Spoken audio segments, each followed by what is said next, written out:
قرآن کریم میں اللہ تبارک و تعالی نے جو دعائیں ذکر فرمائی ہیں وہ یا تو ایسی ہیں کہ انبیاء کرام نے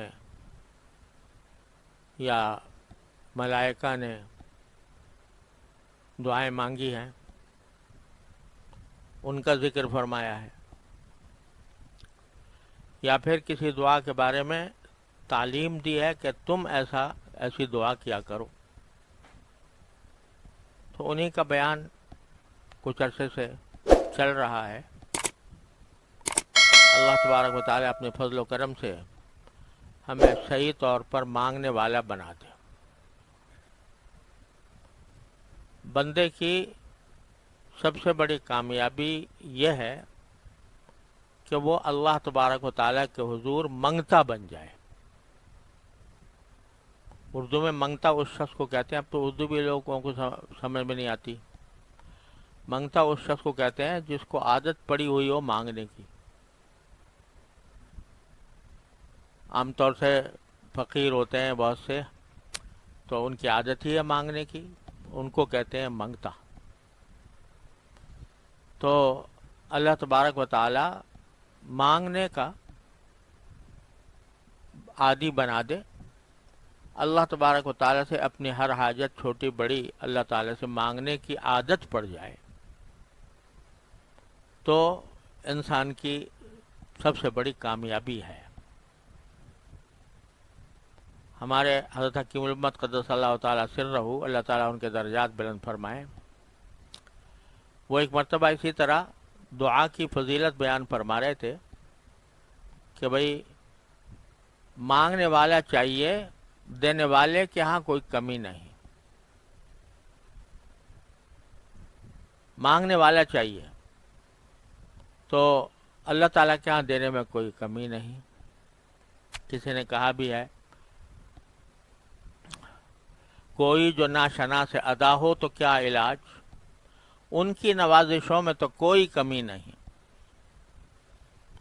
تو یہ بیان فرما رہے تھے حضرت.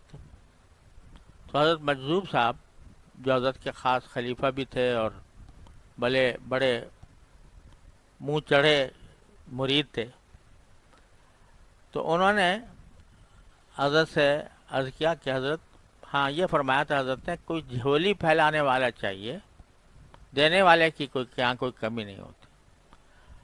تو انہوں نے پوچھا کہ حضرت کسی کے پاس جھولی ہی نہ ہو تو کیا کرے، یعنی مانگنے کا سلیقہ ہی نہ ہو تو کیا کرے. تو آپ نے فرمایا کہ جھولی بھی انہی سے مانگے کہ اللہ مجھے مانگنا نہیں آتا، مجھے منگتا بنا دیجئے، مجھے مانگنے والا بنا دیجئے. یہ جو منگتا بن جانا ہے یہ بڑی نعمت ہے. تو قرآن کریم نے جو جا بجا مختلف انبیاء کرام کی، ملائکہ کی دعائیں ذکر کی ہیں، وہ یہ سکھانے کے لیے ہیں کہ تم بھی اس طرح کیا کرو، یہ دعائیں مانگا کرو. تو جو دعائیں اب باقی رہ گئی ہیں قرآن کریم کی، ان میں سے اگلی دعا جو پچھلی مرتبہ کے بعد سورہ اعقاف کی دعا میں نے بتائی تھی، وہ ہے انی مغلوب فانتصر. یہ سورہ قمر میں اللہ تبارک و تعالی نے حضرت نوح علیہ السلام کی یہ دعا ذکر کی ہے. چھوٹی سی دعا ہے، چند لفظوں کی. انی مغلوب، یہ مانگی تھی اس وقت حضرت نوح علیہ السلام نے جب لوگوں کو توحید کی طرف دعوت دیتے ہوئے 950 سال گزر چکے تھے.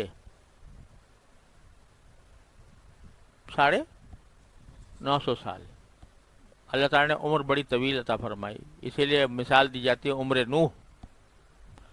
950 سال قرآن کریم نے صاف فرمایا کہ 950 سال رہے اور مسلسل دعوت دیتے رہے،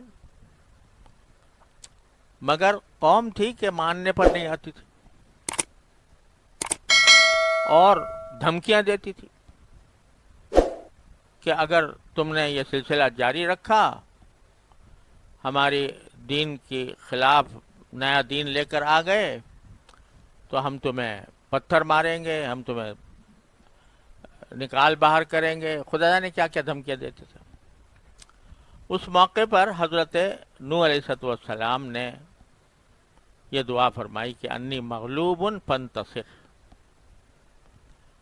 اے اللہ میں مغلوب ہو چکا ہوں، یعنی میرے جو مخالفین ہیں، میرے جو دشمن ہیں، وہ مجھ پر غالب آ چکے۔ بہت کوشش کی میں نے، سورہ نوح کے اندر تفصیل سے اللہ تعالیٰ نے ان کی کوششوں کا ذکر کیا ہے اور دعاؤں کا۔ تو یہ دعا فرمائی کہ میں دوسرے میرے مخالف مجھ پر غالب آ چکے ہیں، فانتصر، لہذا آپ ہی میرا بدلہ لیجئے اور آپ ہی میری مدد فرمائیے۔ چنانچہ اس دعا کے نتیجے میں اللہ تبارک و تعالی نے مخالفین کو طوفان بھیجا اور طوفان سے ہلاک کر دیا۔ تو یہ دعا اللہ تبارک و تعالی نے مختصر سے الفاظ میں، ویسے لمبی دعائیں بھی حضرت نوح علیہ السلام کی سورہ نوح کے اندر بیان ہوئی ہیں، لیکن یہ اختصار سے چھوٹی سی دعا سورہ قمر میں بیان فرما دی۔ یہ ہمارے لیے ایک سبق ہے کہ جب کبھی انسان مغلوب ہو جائے، مخالفین نے گھیرا تنگ کر رکھا ہو، محصور ہو جائے اور دشمن غالب آ رہا ہے، تکلیف پہنچانے والے تکلیف پہنچا رہے ہیں، تو اس وقت میں اس کو چاہیے کہ اللہ کو پکاریں۔ چھوٹی سی جملہ ہے، انی مغلوب فانتصر، ہر قسم کی مخالفت میں۔ اور میں عرض کرتا ہوں کہ خاص طور پر جو انسان کو اس کی ضرورت پیش آتی ہے، علاوہ دشمنوں کے، مخالفتوں کے، ہم سب کو جس کی شدید ضرورت ہوتی ہے وہ یہ ہے کہ نفس اور شیطان ہم پر غلبہ پا لیتے ہیں، گناہ کے تقاضے دل میں پیدا ہوتے ہیں،